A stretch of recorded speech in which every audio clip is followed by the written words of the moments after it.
ठीक है। आप सब लोगों को नमस्कार। आज सुबह से पंजाब सरकार में आम आदमी पार्टी के मंत्री संजीव अरोड़ा जी के घर पे ईडी की रेड चल रही है। ईडी का काम है कि देश के अंदर अगर कहीं मनी लॉन्ड्रिंग हो रही है तो उसको रोकना, उसकी जांच करना। अगर इस मकसद से ईडी अपनी कार्रवाई करे तो हमें कोई परेशानी नहीं है। लेकिन जो हमने देखा कि जब से मोदी राज आया है इस देश के अंदर, सीबीआई भ्रष्टाचार के रोकने के लिए काम नहीं करती और ईडी मनी लॉन्ड्रिंग रोकने के लिए काम नहीं करती। वो सिर्फ और सिर्फ दूसरी पार्टियों को तोड़ने, उनके नेताओं को डराने, धमकाने और उन्हें बीजेपी में शामिल कराने का काम करती हैं।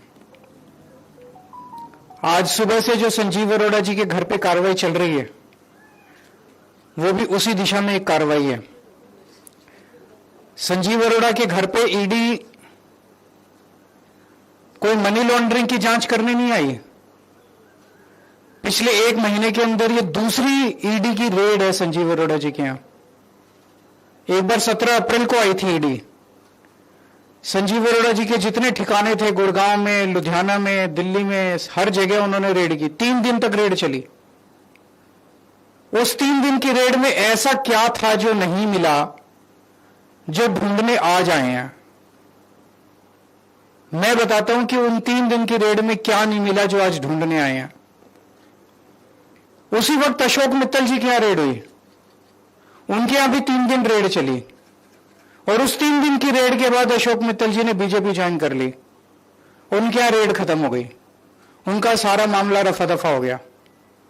संजीव अरोड़ा जी ने बीजेपी ज्वाइन नहीं की। उस दिन उन पर काफी दबाव डाला गया, बीजेपी ज्वाइन कर लो, बीजेपी ज्वाइन कर लो।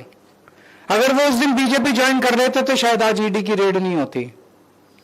तो आज ईडी की रेड हुई है उनको सबक सिखाने के लिए कि तुमने बीजेपी ज्वाइन क्यों नहीं की। या तो बीजेपी ज्वाइन कर लो और नहीं तो गिरफ्तार कर लिए जाओगे। इसलिए आज ईडी की रेड हुई है। यह बहुत ही दुख की बात है जिस तरह से एजेंसीज को दुरुपयोग किया जा रहा है मोदी राज के अंदर। पंजाब को खासकर मोदी जी टारगेट कर रहे हैं। पंजाब के लोगों के साथ धक्का किया जा रहा है। पंजाब के लोगों के साथ नाइंसाफी की जा रही है। पंजाब के लोगों को कुचलने की कोशिश की जा रही है। पंजाब के लोगों के साथ अन्याय किया जा रहा है।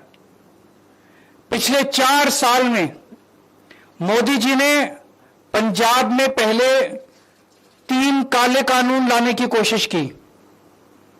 पंजाब के किसानों के विरोध के सामने मोदी जी को झुकना पड़ा। पिछले 4 साल से ग्रामीण विकास का हजारों करोड़ रुपया, जिससे मंडियों की, गांव-गांव की सड़कें बननी होती हैं, वो प्रधानमंत्री जी ने रोक दिया। पंजाब यूनिवर्सिटी टेक ओवर करने की कोशिश की गई। चंडीगढ़ को हरियाणा को ट्रांसफर करने की कोशिश, पंजाब से छीनने की कोशिश की जा रही है। पंजाब के पानियों के ऊपर डाका डालने की कोशिश की जा रही है। बीबीएमबी को हथियाने की कोशिश की जा रही है। ऐसे न जाने कितने मामले हैं जो केंद्र सरकार और मोदी जी पंजाब के लोगों के साथ धक्का कर रहे हैं। और अब पिछले कुछ दिनों से रोज बस एक ही खबर है, आज ईडी ने यहां रेड कर दी, आज ईडी ने वहां रेड कर दी। जैसे ही बंगाल के चुनाव खत्म हुए, ईडी की पूरी दिल्ली की टीम, केंद्र की टीम सारी जो है वो पंजाब के अंदर आ गई है। इनका मकसद कोई काला पैसा ढूंढना है, मनी लॉन्ड्रिंग ढूंढना नहीं है। आज से 10 साल पहले प्रधानमंत्री जी ने खुद अपने भाषण में शुवेंदु अधिकारी के खिलाफ भ्रष्टाचार के आरोप लगाए थे, संगीन आरोप लगाए थे। कोई देश का प्रधानमंत्री अगर किसी के खिलाफ संगीन आरोप लगाए तो छोटी बात नहीं है। ऐरे गहरे ने आरोप नहीं लगाए थे, बीजेपी के किसी स्पोक्सपर्सन ने आरोप नहीं लगाए थे, बीजेपी के किसी छोटे नेता ने। प्रधानमंत्री, भारत के प्रधानमंत्री ने शुवेंदु अधिकारी के खिलाफ आरोप लगाए थे। आज प्रधानमंत्री जी खुद उन्हें सीएम की शपथ दिला के आए हैं अपने हाथ से। अमित शाह जी ने हेमंत बिश्व शर्मा के खिलाफ भ्रष्टाचार के संगीन आरोप लगाए थे। उसको इन्होंने असम का मुख्यमंत्री बना दिया। अजीत पवार के खिलाफ प्रधानमंत्री जी ने खुद भ्रष्टाचार के आरोप लगाए थे, उसके 6 दिन के अंदर उसको महाराष्ट्र का उप मुख्यमंत्री बना दिया। शुभेंदु अधिकारी के खिलाफ ईडी नहीं जाएगी, ईडी संजीव अरोड़ा के खिलाफ जाएगी। हेमंत बिश्व शर्मा के खिल को गिरफ्तार नहीं किया जाएगा, गिरफ्तार केजरीवाल को किया जाएगा।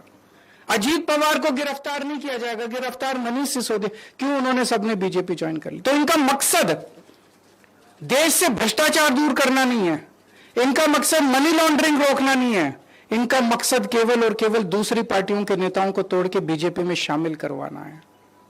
आज पंजाब के अंदर इनके पास चुनाव लड़ने के लिए, खड़े करने के लिए नेता नहीं है, इसलिए दूसरी पार्टियों को तोड़ तोड़ के अपनी पार्टी में शामिल कराने की कोशिश कर रहे हैं।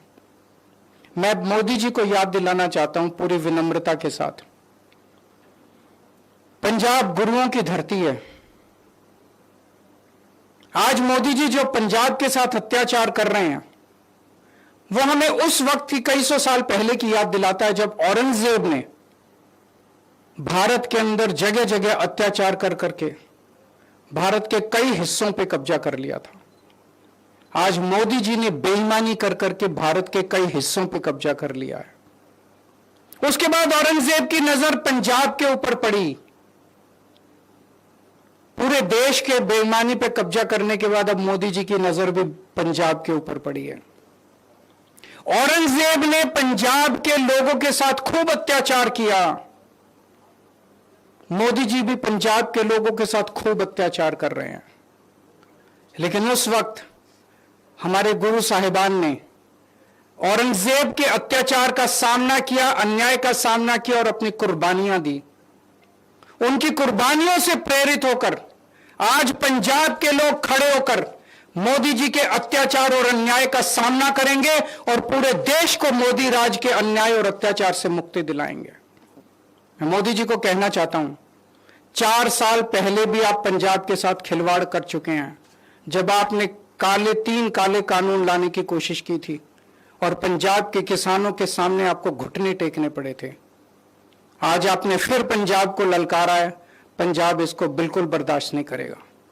मैं मोदी जी से हाथ जोड़ के विनम्रता से निवेदन करता हूं, पंजाब के साथ धक्काशाही करना बंद कीजिए।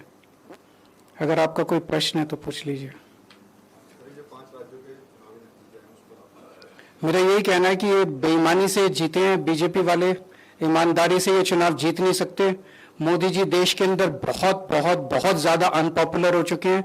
अगर ईमानदारी से एक भी चुनाव कराया जाए तो बीजेपी एक भी स्टेट इस देश के अंदर नहीं जीत सकती। सर, इट सीम्स लाइक कि अब बीजेपी पंजाब को लेके बहुत ज्यादा फोकस्ड है। बंगाल का कैंपेन उनका ओवर हुआ तो ये कहा जा रहा है कि पंजाब जीतना उनका सपना है। बॉर्डर स्टेट आखिरी बचा है जहां से मोदी सरकार नहीं है। मैंने तो कहा